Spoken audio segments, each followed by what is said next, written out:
Oh, yes. Welcome, boys and girls, super fans, to another Saturday spending edition of the Three Man Weave College Basketball Betting Show. I am Matthew Cox, the rudder of today's program. It's Super Bowl Saturday, the day before the big day for some, but today is the biggest day of the week for us, college basketball connoisseurs, and you, obviously, if you're watching and joining us. If you are for the first time, please like and subscribe. If you're coming back again, you should have already done that, but if you haven't, do so now. We're going to do big numbies today, Mr. Murkeen. I'll go to Kai for an opening statement. Jim, we'll get a word from you, and we'll get into the rundown. Obviously, submit all your questions via the chat mob forum, and we'll kind of do this thing. Kai, your thoughts? Yeah, first of all, yeah, the rundown, folks, is in the video description if you're curious. If you want to check that out, I'll add timestamps at the end of the show. But yes, takeaways from yesterday. Well, there was 3 games yesterday, Matthew, which is dumb. We don't need 3 games on Friday and 154 on Saturday. It's silly. I hate it. But one of those games was Dayton VCU. Ugly, ugly game. 61 possessions, 96 points. Gross. A shame that Dayton lost, but they were still in pretty good shape for the tournament. So the A10, maybe you're on your way to 2 bids. We'll see. Jim. Yeah, I just have a mini complaint, Matt. Now you and I talked about it last night, but late game execution feels like it's in the Yeah, it's been doldrums of the bad. season too, Mm-hmm. and creativity also. Like it seems like coaches are just kind of, all right, we're calling the timeout to run nothing. Like they don't come out and run something creative. I like when they don't call the timeout initially, and then okay, we got in the muck, let's call the timeout and draw something up. But it still ends up in like an ISO ball prayer, and I'm kind of sick of watching that. Yeah, it's tough to watch. I listened to KT Turner's post game UT Arlington after their loss. Who they just lose to? And a deep cut reference here, but the interview was like, "Did you guys run something in that timeout?" And he's like, "Yeah, we did." Philip Russell just basically ignored it. So I know there also could be some disconnect between player and coach, but yes, we will hold players and coaches accountable for suboptimal late game execution. That's part of our job here. It's also our job, Kai, to go through the biggest and best of today's action. And we start on the mountaintop. Colorado hosting Arizona, and the line was around the corner to bet Colorado this morning. Everyone was watching the triple OT victory for the Wildcats at Utah. Now they go to leg 2 of the mountain trip. Opened Arizona as a slight favorite. Now, predictably, it is Colorado -2. I'll be honest, Kai, I thought it'd be a little higher. Is there any value left if you're still interested in fading the spot of all spots? Yeah, I mean, you said it. They predictably hammered Colorado. Arizona's off that 3 overtime game. It's at altitude. Too far of adjustment, says Kai, and also asks the chat. Kim Palm's got this Zona -3. Bartorvik has this Arizona -2. Keep in mind, Arizona won the first game by 47 points. That's not a small number. Non De Silva, competitive, right? De Silva didn't play for Colorado in game 1. Zona shot very well, but they crushed the glass. They forced 18 turnovers, and they shut down the middle defensively. All those feats are repeatable in this game. Personally, Jim, I'm staying away. I don't like Colorado as a favorite. I'm not sure they should be. I know it's a spot of all spots, but that's just how I feel right now, Jim. Yeah, you're paying the tax for the Paying the spot. tax. Like the price you're getting is not what it should be, which kind of shifts. Do you have the edge or not? This is a stat from Stuckey and Bet Labs. Colorado over the last 15 years as a home favorite in league play when the opponent has less than 3 days rest. So this exact situation, they're 44 and 21 against the spread, over 67%. Good. It is a great, great spot. People have identified it, but again, I think normally this line would be Arizona -1 even. So the fact that it shifted over takes away a little of that edge. It eats into it. The number does matter. That said, Matt, I still kind of lean Colorado. Arizona has not been that sharp on the road so far this year, even though they were up 16 at half on Utah. Colorado seems full strength. They've been pretty darn good at home. Triple OT, like it does all kind of add up to Colorado for me. I'm Yeah. just a lot more cautious because of where the price is. Yeah, I mean, Colorado is healthy, not all the way healthy. I know they've had some Yeah. guys banged up, and, Cody and Williams Boyle missed kind of, last game. Yep. yeah, and I feel like those role players are pretty critical. So it's not like you're getting 100%, just roaring to go Buffs team, but I think the spot's too good to pass up here. I mean, God, I think the spot's worth like, the market thinks it's worth like 7 to 8 points at this point. If you're kind of extrapolating the power ratings, rough estimates, and what this home plus the spot is worth. So yeah, again, heavy tax you are paying if you're trying to bet this now. I kind of like the under. I feel like the angle could actually be a slower pace game, tired and weary Arizona legs, but nothing more to add there. Let's go to Big Ten country. Jimbo, Michigan State hosting Illinois.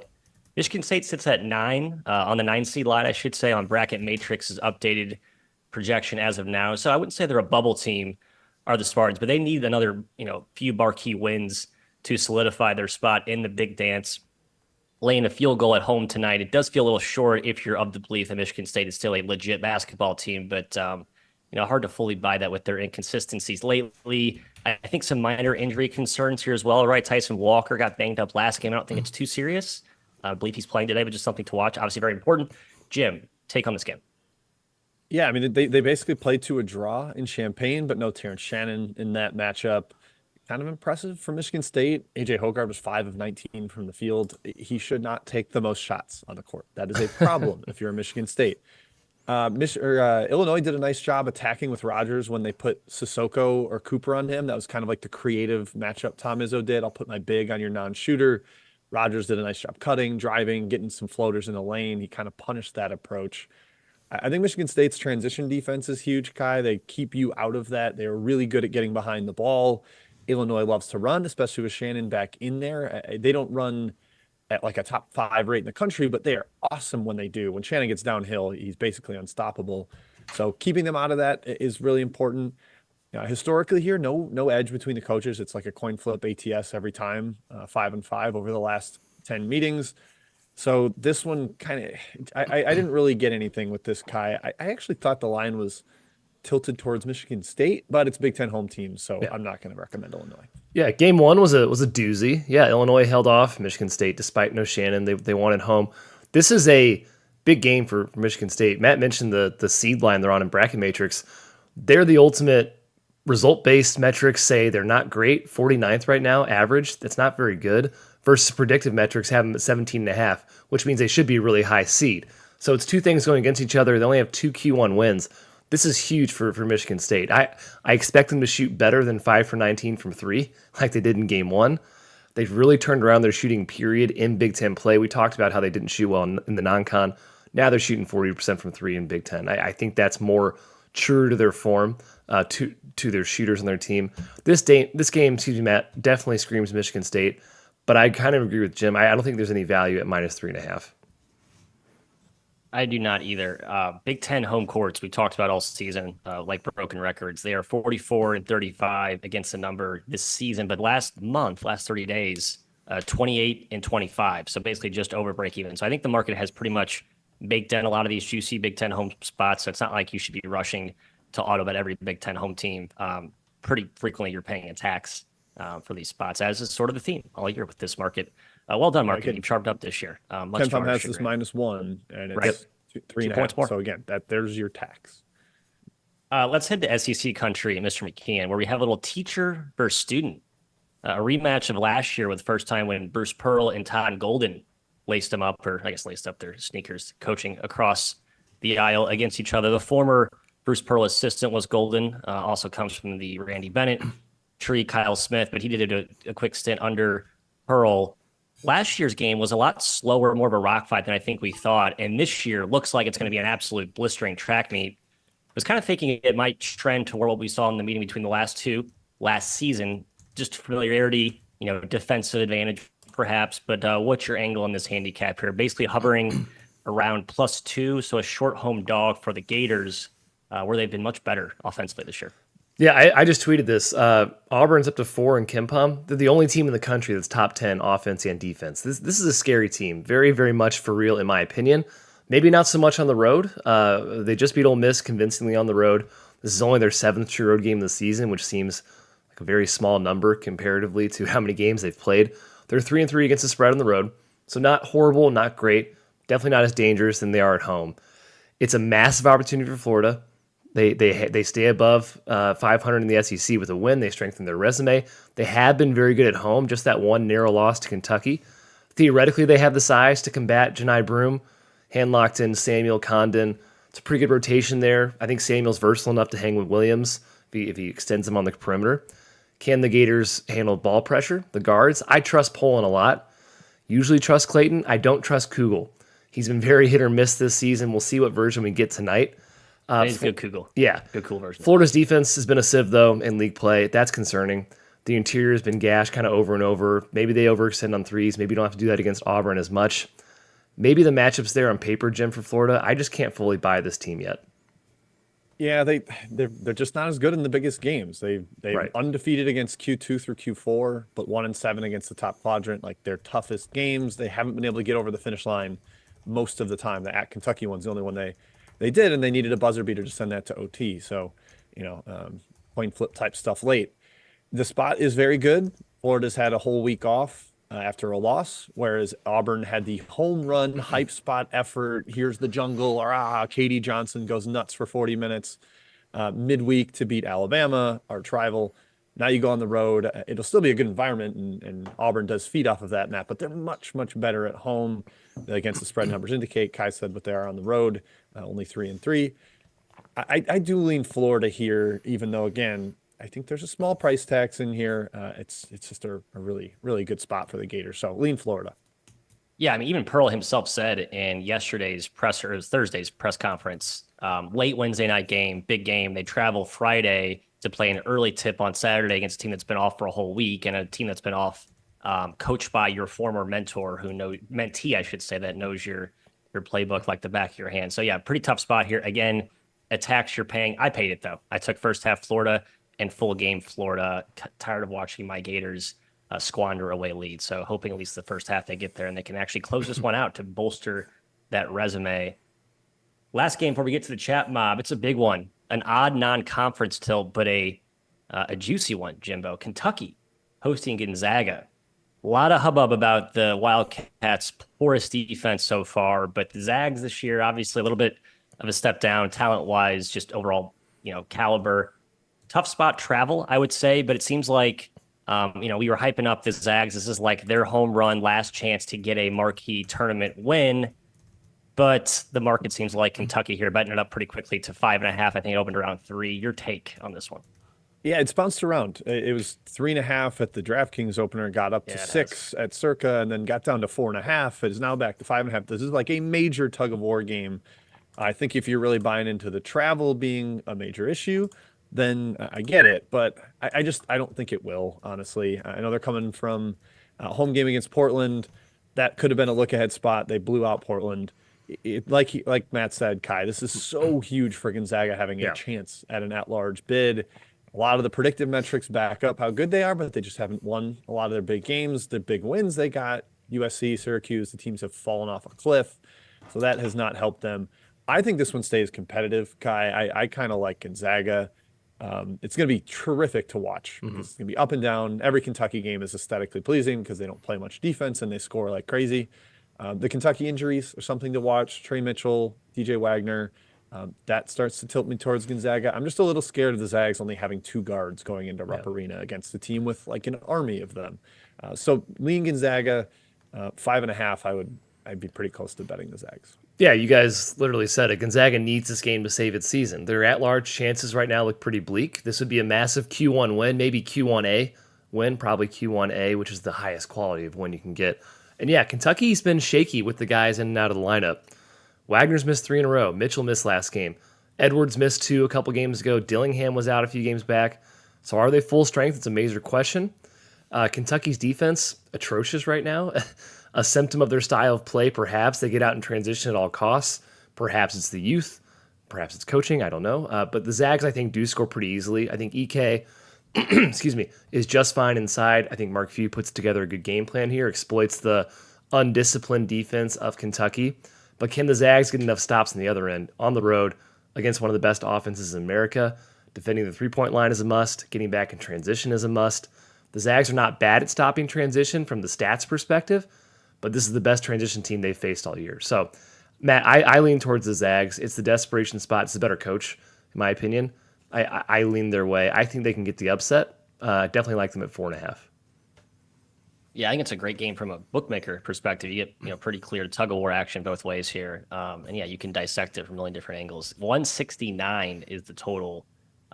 It feels like there's no total too high for Kentucky, but you think there might be some seismic changes to their defense. I mean, God, the zone question mark for Calipari if it gets too desperate. We'll see. Probably not. Not a bad team to zone with a lack of guards and shooting. All right, chat mob, Jimbo, you are today's czar. I assume there's a hefty batch of questions. I'm ready to knock them out. It's all winners today for us. So if you're just joining us for the first time ever this year, it's a good day to join. We have lots of winners for you. Yeah, I will just add, Matt, no number high enough for Kentucky. They are 17-5 to the over this year, going over by an average of 12 per game. Second best over team in the entire country. So Kentucky, if you've been in on that style being up and down all year and betting the overs, you've been in great shape. All right, Matt. That's first a spinny chat play, mob. Jim, and it's a spinny Saturday show, so that's we should probably never set. But yeah, go ahead. I'm ready.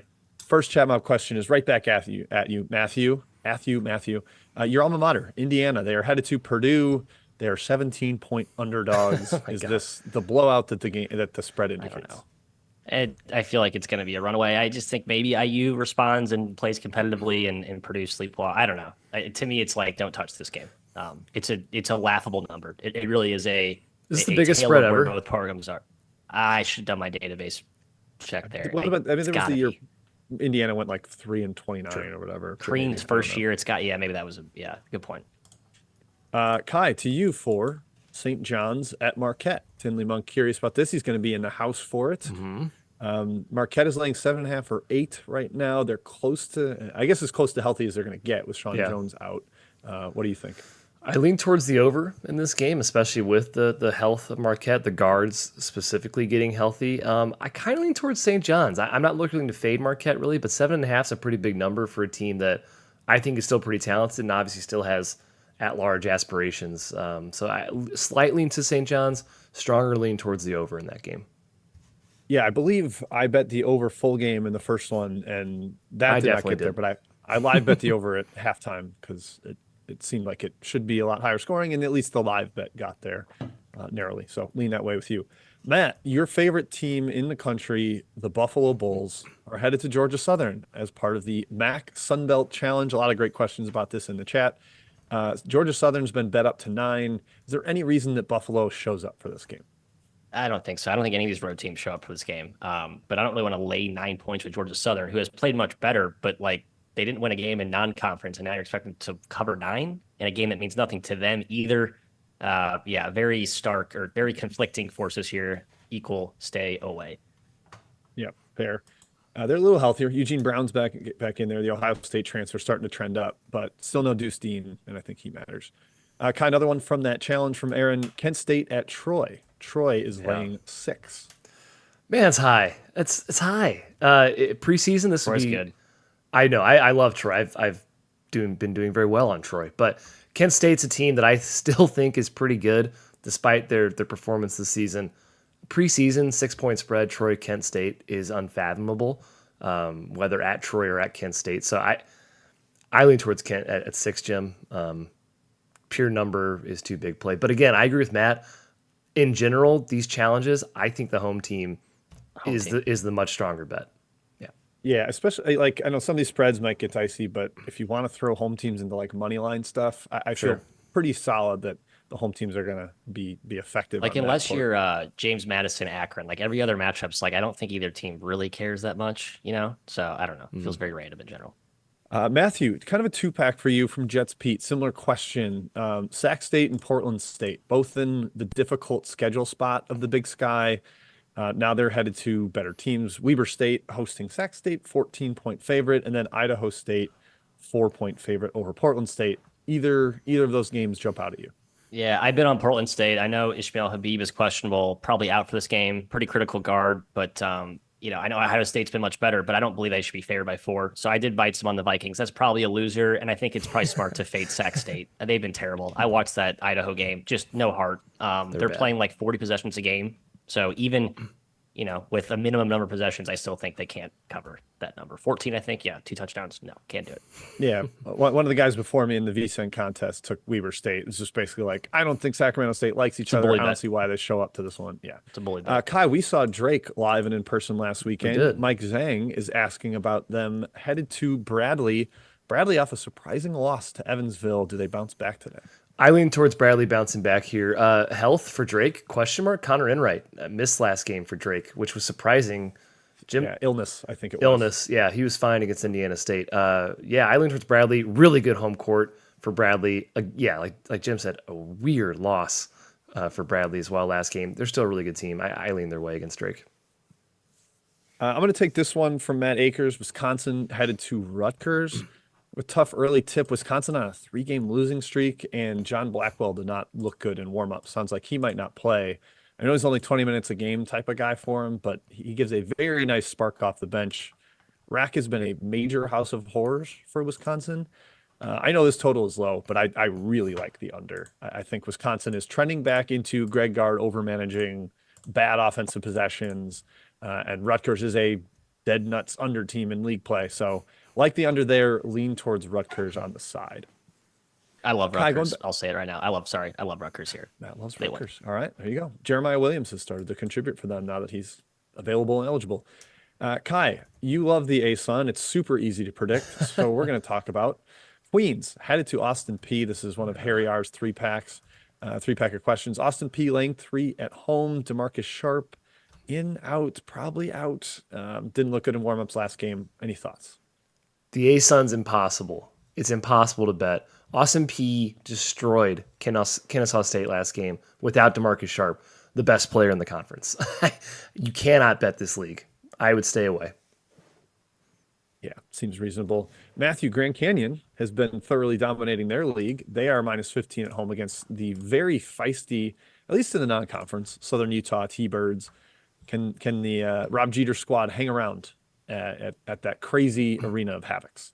Yeah, every time I think they can't, they can, or they do, I should say. So yeah, Rob Jeter is sort of in the Scott Cross or group of coaches that it's just not a profitable endeavor to fade them unless you have like really, really good reasons to do so. Grand Canyon might qualify, but I did not do it here, Jim. I feel like it's that dog days of conference play where Grand Canyon winning by 15, 20 just isn't like as probable as it was a month ago when they were more trying to prove themselves and make statements. And now I think it's just like get wins and keep going. Kai, Furman is headed to East Tennessee State in the SoCon. They are a 2.5-point road favorite. Yeah. Is that too short for the Paladins that are now healthy? I think so, but Furman's been bad last couple of games. They just lost to Mercer, or at least did they end up losing that game? They lost that game. They lost second half. They collapsed. They were life and death with Wofford, I want to say. The point is, lost a Citadel. They have not been very good lately with full strength. They had that uptick for a second, and they've been right back down to earth. It's strange. I do think this spread is too short, but right now, if you're looking at current form, Furman doesn't really fit the bill. Stay away from me, slight lean towards the Paladins, kind of getting it back on track. Yeah, they beat WCU and Samford at home back to back. Yeah. And Richie kind of puffed his chest out in the presser, and then they played 4 poor games since then. So, yeah. All right, Matthew, we're going to do a couple more here before we move on. West Virginia is headed to Texas. The Horns lost on the road at West Virginia in the first meeting. Now they are 12.5-point favorites coming back this way. What do you think on that game? My number lean Texas. Gut thinks West Virginia shows up for this one randomly, but that's, there's a bigger whack-a-mole team in the country. I haven't seen it. Personnel playing a big part of that, but even now close to fully healthy, I still don't trust West Virginia. So you feel like you probably should just bet West Virginia small just on the principle of the number. But I don't know. Texas has been good. I think we were kind of like poking fun at Texas. They had no good resume wins. They've quietly turned it on here like they did last year. So I'm not really looking to get in the way of that steam. And West Virginia's feisty, man. It's just with Edwards and the guards, I think they're still a little undervalued. So they were in that BYU game late. I think that was a misleading final score too, right? So yeah, I'm with you. I like him at home better though. At home, yeah, fair. All right, Kai. Last one before we go back to the outline. High Point is headed to Gardner Webb in a Big South battle. Question from Nash 2 here. High Point just lost at Asheville. Do they get the bounce back in a second straight road game? I don't think so. I like Gardner Webb here, and I actually took a bad number.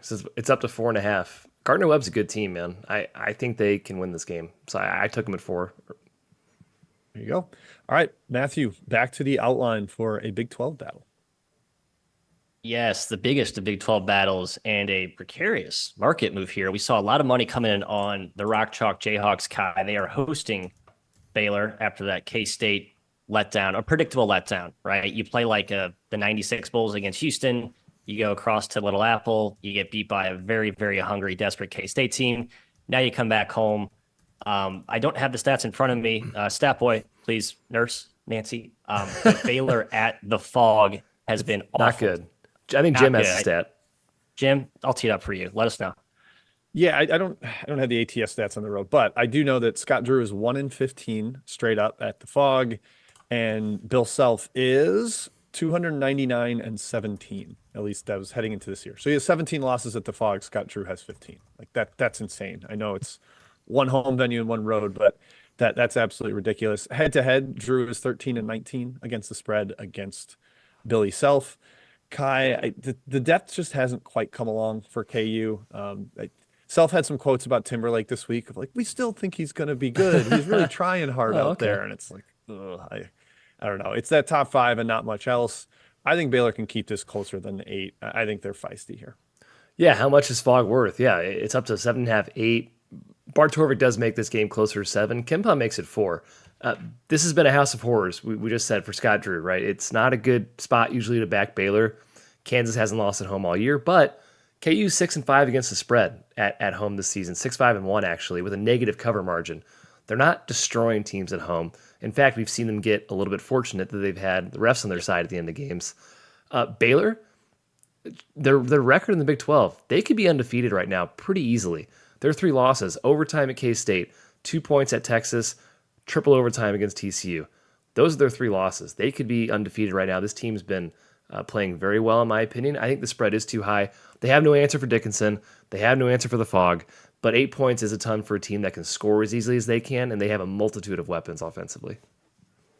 Yeah, open 5, got bet up to 8, and I think 8 was sort of the breaking point of the counter punching, and now it's back down to 7.5 in most places, which I think I agree with. Yeah, I even take 7.5 for a little peanut bet there. I think the Bears keep it close despite the horrid history that you guys cited there. As Kai mentioned, KU has been awesome when like it's close to a pick'em, but when they've had to cover expectations of big margin at home, much more mortal, I should say. So we stay in the Big 12. We go to Cincinnati, the Queen City, Jimbo, where Cincy is hosting Houston, another one of these bubblicious teams at home in need of a big win. Houston has been more mortal on the road for sure, but it's still Houston. I think this probably a little short to me. That was my initial gut when I looked at it. I know Victor Larkin's banged up as well. I think I'm missing another injury or 2 there. Jim, fill in the gaps for me. CJ Frederick might return for Cincinnati, but how much does that matter here? Like he would get bullied by a lot of these Houston guards and wings. That would be concerning for me.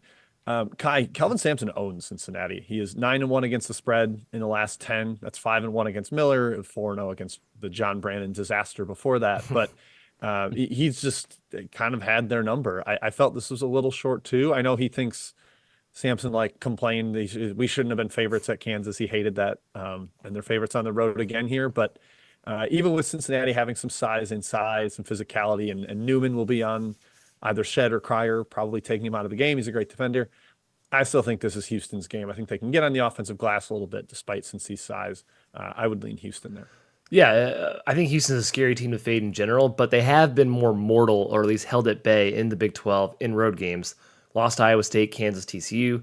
Texas overtime, they won. They won at BYU. They're 1-5 against the spread on the road this year in total. But Cincinnati is not a typical Big 12 road team. This is a team they played plenty of times in the American, right? This is their old rival. So it's not the same road environment, in my opinion, though fifth, third should be a great environment. Definitely should be a great home crowd for Cincy. They're fighting for their life in the tournament. They've been competitive in the conference for sure. They've covered against very good competition. But it's also a massive game for Houston. A win keeps them ahead in the standings. Like I said, again, a very, very scary team to fade.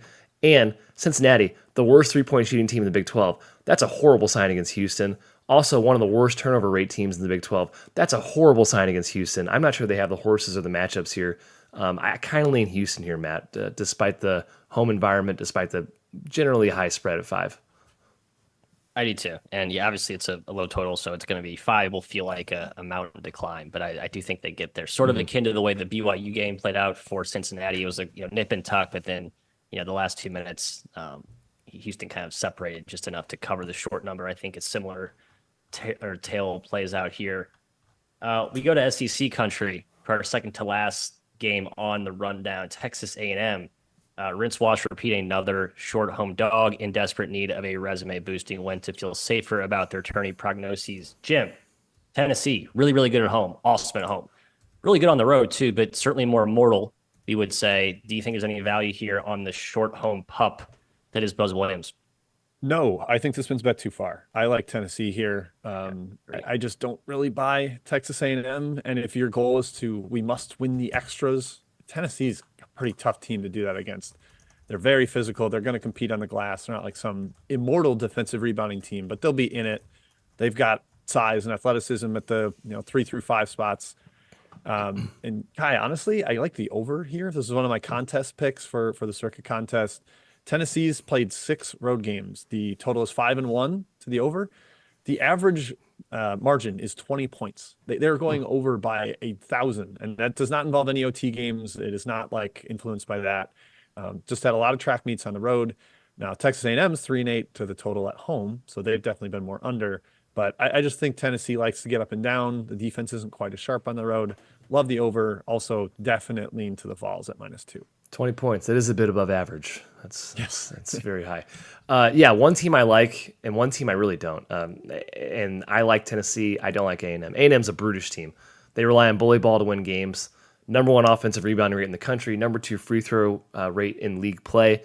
They don't make mistakes, but they cannot shoot. And now Tennessee's fun. They have connect. They have a propensity to run. Their offense doesn't stick as much. It's the best offense in the SEC. I think they find avenues for points here. Can they keep A&M off the glass? They have the muscle in theory, but they haven't been very good on the boards in the SEC play. That's a concern. Can they keep A&M off the free throw line? Tennessee's foul rate has been higher in league play. It hasn't been great either. If they can do both those things, I think they win this game going away. I lean their way at -2, Matt. It feels a bit short for me. I mean, you guys don't respect home. SEC home, just a quick data update, 37-30 against the number this season, if my data is accurate. Home dogs 10-9. That's all So games, not just league that's play. all games. Okay. Sorry, conference only. So conference SEC only. battles, yeah. But as you guys, yeah, so 10-9 with isolating just dogs. I think you're sort of seeing some stratification in the SEC, like Mizzou kind of really tailing. Vanderbilt starting to tail. A&M, I still think, is definitely a good, legitimate team. They've had some injuries, but I think they put up a pretty good fight today. Again, just wish you're getting a little better price for the spot and the potential matchup there.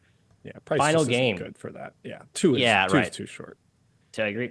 I almost been on it, but I removed it from the slate. So I did the old delete last second. Just didn't settle well with me. But we do head west for our final tilt.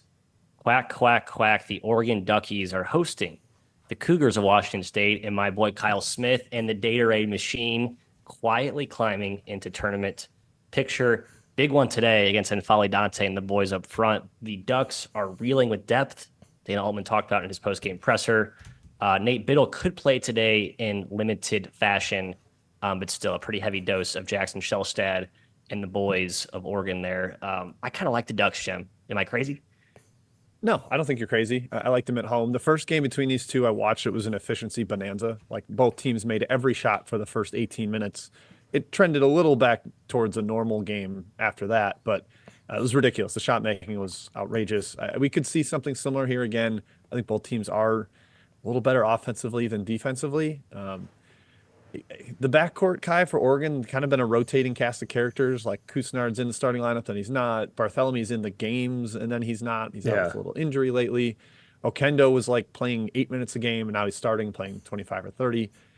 They're a little inconsistent with that. Washington State's probably been the more steady team of late.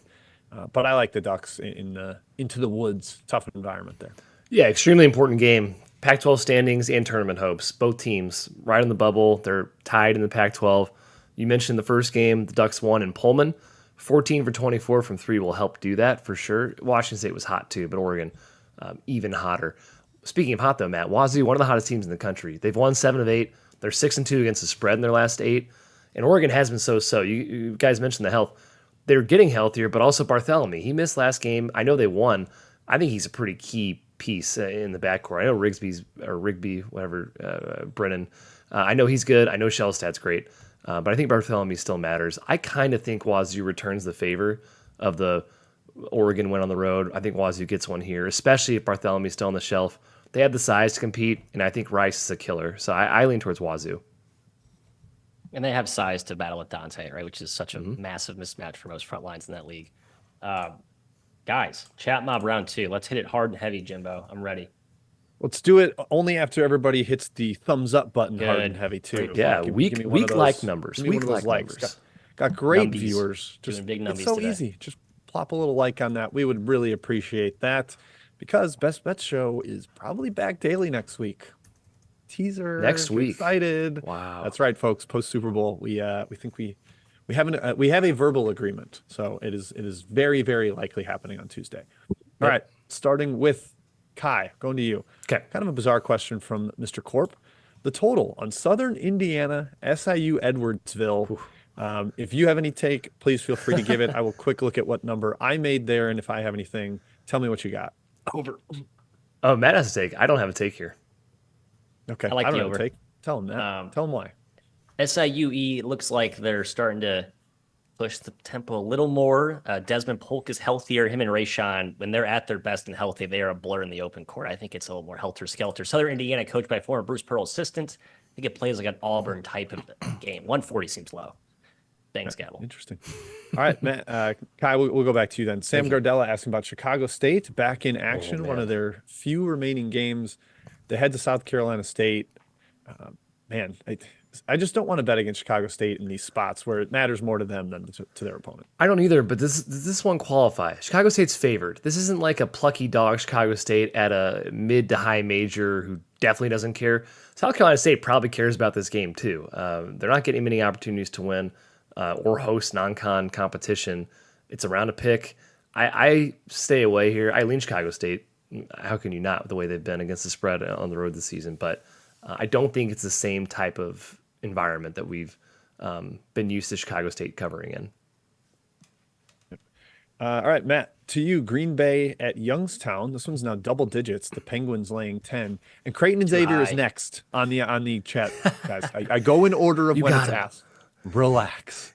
Green Bay. Love the Keep enthusiasm. asking. Love the enthusiasm. Love Green the Bay, enthusiasm. too many points, Matthew? Yeah, too many points. Sundance and the boys coming off OT, but hey, so is Youngstown. And hey, a little geography match. Geography fact of the day. Did you know that Youngstown and Pittsburgh are only 45 minutes apart? Most probably didn't know that. An easy travel for the boys, the Phoenix and Sonny and the squad there. I think they get this. They get a cover. I don't know if they win. They get a cover. I think this game's a lot more competitive. Yeah, cover sounds right. All right, Kai. Everyone's been waiting for it. Creighton headed to Xavier. Yeah. Any big old thoughts? Creighton, I believe, last I looked was -1. Yeah, -1 1.5. Creighton. Yeah. Ah, man, I lean Creighton, I think. A tough team to trust. Obviously, just lost to Providence in horrible fashion, but I think they get it done here. I think they bounce back. I respect Xavier. I really think Xavier's a good team, but this isn't Kyle Neptune's Villanova team. This is Greg McDermott's Creighton team. I lean towards the Jays. Yeah, I don't think they can punish inside. Like Oduro had 30 for Providence. I don't think that's going to be the case. They can't punish the lack of Creighton athletes as much. So, yeah, agreed. Matt, another one that's gotten a lot of questions. TCU headed to Hilton Coliseum, Iowa State -8. They have been terrific at Hilton. I believe they're like 12-1 against the spread at home. Do they continue rolling there against TCU?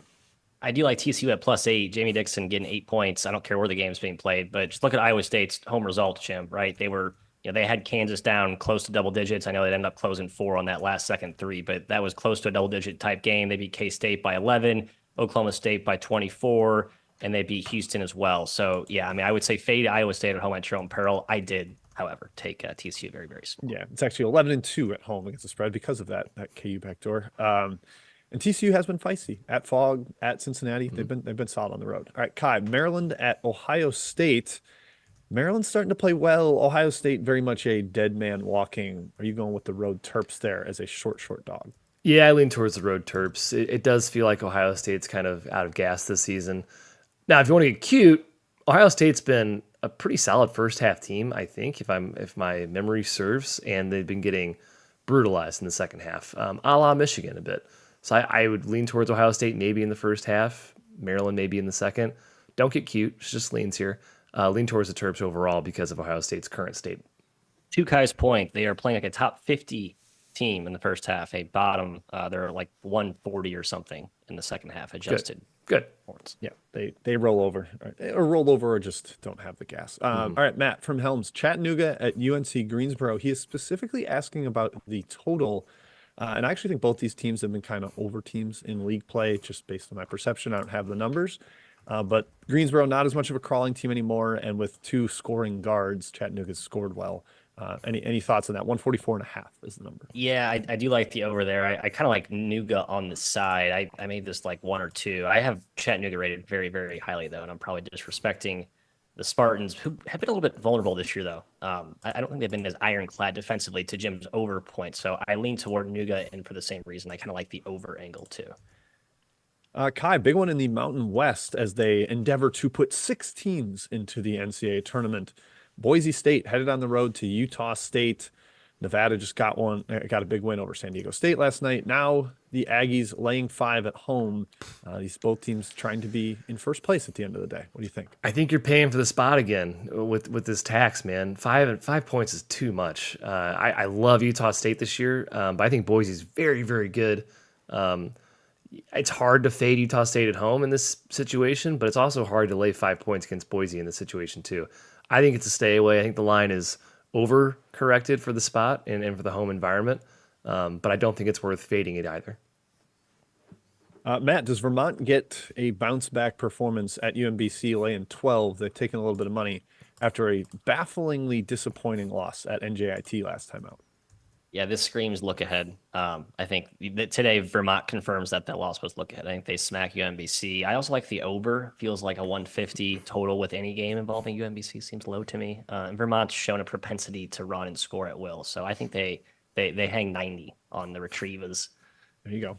All right, Kai, Clemson headed to the artist formerly known as Syracuse. That team seems a little bit shattered right now. They're down to like basically 6 players. Mm-hmm. Clemson coming off a huge win during the week at UNC. Do they get another big one on the road? I know our pal Adam Trigger will be there. Clemson laying 4.5 as a road favorite. I kind of lean towards Clemson. Syracuse taking a little bit of money. I'm seeing some 3.5 out there now.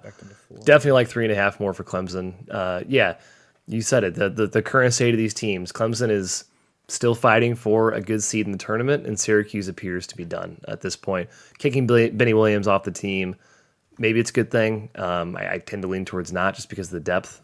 Lean towards the Tigers.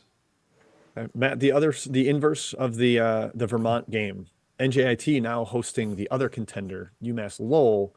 Lowell laying 9.5. Do they kind of get a letdown effort from NJIT? Yes, but I kind of like Grant Billmeyer. I think I do. I respect Billmeyer. I think he's going to be a good coach. The last few have been pretty good. And NJIT is really young though. This feels like we young. got our big W, and when they lose, I think they'll lose big. So I think this is kind of a good spot if you want to lay the wood with a very talented team who has typically beat the crap out of teams in their weight class or below. Yeah, probably a good spot here to hit Lowell. Yep. Kai, A-Sun, the only team that's actually been consistent to expectations, Eastern Kentucky. They are on the road at Stetson, short favorite. I saw -2. Yep. Do they continue rolling atop that league? Yeah, once again, don't bet the A-Sun, but I do lean towards EKU. It's the shortest you're going to see them as favorites in this league. Stetson's very good, but I do lean towards EKU here. Again, don't bet this game. A-Sun is impossible. Yep, also lean that way, kind of like the under there too. EKU is the only competent defensive team, and Stetson plays slow. Providence at Butler. Kai, going right back to you from Nick Sheeran here. A game that has bounced around a lot in the market. Opened 3.5, got up to 5, maybe a little buyback, all based on Josh Oduro's potential fatherhood. Kai, Yeah. we don't know for sure if he's playing in this game. There's been rumors both ways. Anything for you in this game now at Butler -4.5 at Hinkle? We don't know for sure if he's playing. Apparently, if he is, he came separate from the team this morning. Might have had a kid last night. I don't know.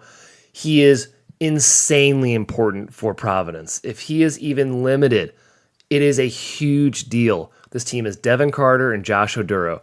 That's it. If he is limited or tired or not effective or out, it's Butler, in my opinion. And Devin Carter also is not healthy as well. Yeah, I'm surprised the market hasn't bet Butler on more. I really don't get it. I guess Providence has been like a cockroach, but I think this is like sort of they're busting at the seams, and Butler, I think, gets them pretty good today. Yeah. Providence has had a very emotional home win in overtime, and Butler just lost in a very game effort at UConn. I think you kind of see a little flip there. Josh Oduro's net rating, best on the team per CBB Analytics, +20 per 100%. He is their fulcrum of the offense. They play through him. He's very important. Matthew, Aaron Marshall wonders why we shouldn't take the Denver St. Thomas over. Should we just hammer that one automatic? What do you think?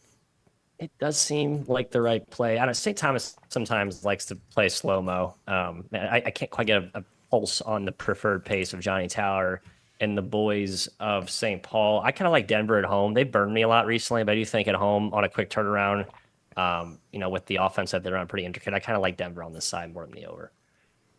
All right, fellas, we still have like 12 to hit, so we are going rapid fire, one sentence answers here. Kai, Legstro wants to fade SLU. No travel. They're staying in Philadelphia, now taking on St. Joe's. Thoughts? Yeah, I kind of lean that way too. St. Joe's a much superior team off that loss to Dayton. I lean towards St. Joe's. I like SLU. I disagree. Sorry. Done. Oh, no one likes SLU except you. SLU fans don't like SLU. So They crushed LaSalle, but I think that was the only game they can handle. Yep. Yeah. 2 in a row would be tough. All right. Graham Haynes, I agree. Louisville as Pick'em are a favorite. No, thank you. I like Georgia Tech there. I can't get behind Louisville, even with a slight upturn in their play.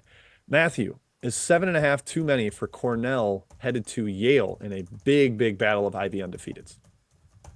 Yes, it is. I did take the Big Red. Got bet up big time. So yeah, I think it's too many. Plain and simple. Yep.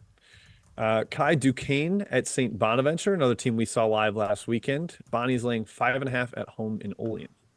I lean towards Bonnie's. I'm unfortunately, I hate to say it, I'm out on Duquesne. They dealt with injuries this year. For some reason, they're just not winning games. I took Davidson against them, even without Skogman last game. I think they're kind of done. And I think St. Bonnie's are very good. So I lean towards the Bonnies. Jim, quick news update. Kevin McCullough may not play today. Notable. Banged up.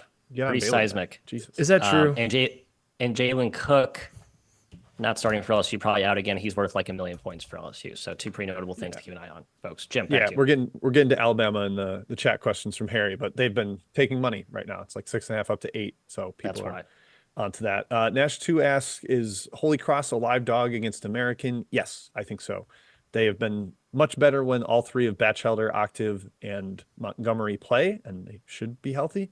And American is nowhere near healthy. I actually think Holy Cross wins that game. 5.5 points is plenty for a dog there. Matt, UNC is headed to Miami, Florida. This one sounds a little like Tennessee headed to Texas A&M to me. Team that's good headed to a team I don't like, and the price is too short to back the home dog. But are you going to do it? The spread right now is Miami's getting down to 3. Yeah, it's too short. I need more for Miami. I don't trust them, right? They just scored 2 points against Virginia. They played terribly for 30 minutes against Virginia Tech. I know they've have a ton of talent. I just don't trust them at all. Yeah, that's the buy low everybody's in love with, but UNC just lost 2, so they're not exactly so high right now. Kai, UCLA at Cal. This one's kind of waffled around pick, a -1 either way. Both teams playing much better than early in the year. Do you have an opinion? Not a strong one. I lean towards the under a bit in this game. I lean towards Cal, actually. This is a team we really thought would make the tournament this season in the preseason, and they look like they're kind of starting to play like that expectation, but UCLA has been a lot better lately. Slightly into Cal on the side. Yeah, Dylan Andrews rolling there. Matthew from Kelly V, your Duke Blue Devils. We taking the over there, 150. Don't even remember who they're hosting because there's too many games today. Boston College. Your thoughts? I have no take on the total. I have no take on the side, Jim. Sorry, back to you. I just don't trust Duke right now. My take is Quentin Post over his points. I don't think Duke can stop him. It's fair. There you go. Kai, we mentioned Alabama -8 against LSU. It's getting bet up. This is the first of Harry's 3-pack. Do you agree with that movement, the Tide at LSU? Yeah, it's still a lot of points on the road, but Alabama, LSU, they're going to play a really high possession game. I still think the over's a viable play, even without Cook. Not sure I'd take it right now, but I think it's worth a look. Yeah, like the Tide more at home, and they're off a loss, but I do lean Tide. Matthew, the other end of the spectrum in the SEC, Vandy, one of the dregs. They're headed to South Carolina. I love the under here. South Carolina is also laying 11. Do you have a take on the side? I like South Carolina, open 14 down to 11. This is a great time to counterpunch with the Gamecocks, who are just categorically better than Vandy right now. I don't see any. If Vandy takes money every week, I don't feel like it's warranted. Yeah, Murray Boyles has been terrific. Tweeted about him last night. Kai, Richmond laying 10 at home against LaSalle. We just mentioned they got whomped by SLU. LaSalle's been taking money here. People in the chat very suspicious. What do you think? I think it's the right play. I think double digits is too much. I still think Fran Dunphy's a really good coach, and LaSalle is a very scrappy dog in the A10. Double digits is a lot. It's not going to be a crazy high possession game, in my opinion. Richmond playing a bit of over its head. I don't think they are the best team in this conference, so I lean towards LaSalle. Matthew, I'm going to answer ground troops versus sea troops here. Somebody thought -2 is a little short. I tend to agree. Navy has really struggled in league play. I like our ground troops there. Jets Pete asked that Salute to question. both. Matt, Northridge at Santa Barbara, two teams trending back towards their preseason expectations. Northridge headed down, UCSB headed up. -6.5 right now. Thoughts? The price is right. I liked a little more of the opener for looking to back Northridge, but I definitely don't like Santa Barbara in general. I think it's too short though to punch against them. Kai, Presbyterian and Radford is another question from the chat here. Presbyterian, they are a home dog of 1.5 points, basically a pick'em game at Presbo. I don't know what's wrong with Radford. Strange, man. Like Radford and Longwood, two of the most head-scratching teams right now in the Big South. Both should be a lot better. I lean towards Radford. I still think they're a lot better than Presbyterian, but who knows? Yeah. Another one from David Martell and the Patriot. Colgate Loyola. I like Colgate. Just think they're still a little under-ish valued there. I'd like Louis Jacques to be in there. I know he's been banged up, but Loyola Maryland, when they've played good Patriot offenses, has gotten torched. So lean towards Colgate there. Matthew, Virginia, Florida State. Any thoughts for you there? Virginia, a very short road favorite at the Knolls. Don't trust Florida State. Like a lot more at home, but just don't trust them against that defense, the way that defense has been playing. I know I've been anti-UVA on this program, but I'm starting to see some signs of life with that D. And again, the matchup's just tough. Yeah, FSU has covered 4 in a row against Virginia, so I do think there's kind of a athleticism edge, but I'm not sure this is that same caliber of FSU athlete. Tough shot makers, kind of. Yeah, I could buy that maybe. I believe the last, only got 2 more. Kai, from Nicholas Sheeran, Indiana State. We saw them live. They're headed to Missouri State. Do they just continue blowing teams out? I'm going best bet Missouri State, fellas. That a boy. That a boy. I think it's a really good spot for the Bears. Really good spot. And 7.5 is a lot of points. I love Indiana State. They're my favorite team in the country. Yes, they are my favorite team in the country. I have a Final Four future on them. I think they're awesome. But I think this spot is really good for Missouri State. Tough home court. Valley is tough no matter who you are on the road. I think Indiana State wins. I think 7.5 is good value for the Bears. Best bet. Okay. There you Agree. go. Wow. How about it? Getting us into the best bet section. Matt, St. Peter's, Fairfield. Actually, I'll answer this. No Washington for St. Peter's last game. Fade. That hurts. Fairfield got a debut from Yetna, the oldest player in college basketball, who is completely unfair for that conference. I actually lean Fairfield there, despite Goodine was out last game. But Yetna's No Washington major problem for St. Peter's. Yeah. That's the handicap right there. Yeah, Yetna is, like I said, not even fair. Matt, Texas A&M, Corpus Christi at McNeese. That seemed high to me. Corpus Christi almost beat them last game. I kind of think they compete again. Thoughts? I agree. I've been fading McNeese a lot. First half is what I like more. McNeese has done these 20-2 runs in the second half. But I tend to think these Southland teams that are competent can keep it close. All right, that is it for the chat. Thank you, everybody, for the questions. Let's finish out. Gray asked about Ryder. Yes, I lean Ryder. I think they're trending way up there.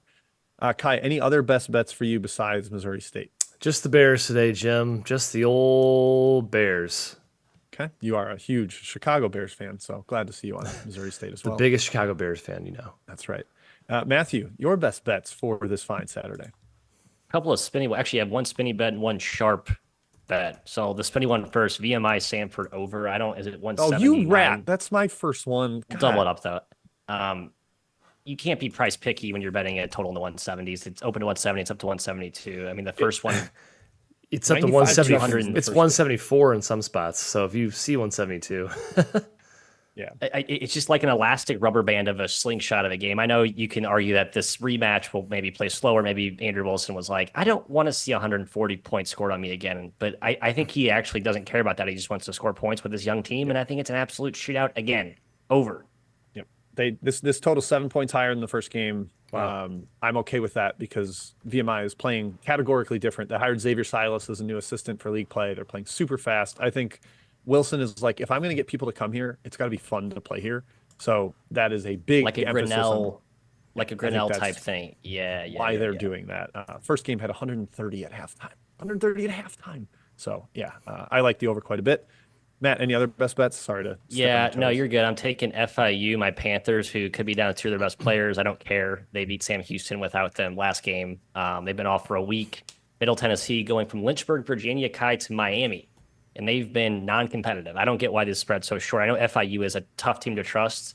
You can certainly see a situation where they're down 30 at half, like they were against Louisiana Tech, but I think this matchup is a much better one. It's a more reasonable opponent. I'm taking my Panthers agnostic of who plays today. Jim, that's all I got. I don't like the board today. Too many games. Okay. That's my take. That's fine. Yeah, I'm joining you. I mean, we were not like double count it, but Stanford VMI over, totally agree. Another one of my contest picks I love, St. Mary's minus 18. They are at Portland, who cannot guard anybody. St. Mary's scored 1.5 points per possession in the first meeting. They have won by 40 plus all 3 games against Portland and Pacific. I think they do that in a 4th meeting here. St. Mary's is the longest winning streak in the country. They are rolling, playing really, really well. I think they smash again. I was kind of looking for a potential third best bet since Matt and I crossed over on one, but it's not showing up for me. So that's all we've got today, fellas. Thank you everybody for tuning in. We are leading right into the 12 p.m. Eastern noon tips. So a long show today. Again, hopefully, likely back on Tuesday. We actually know exactly what time we're going to do that. We'll announce that on Twitter and keep you posted. But should have the show back 4 to 5 times a week. Looking forward to it, interacting with the chat even more. Enjoy all 150 games today. Enjoy the Super Bowl tomorrow. Cheers.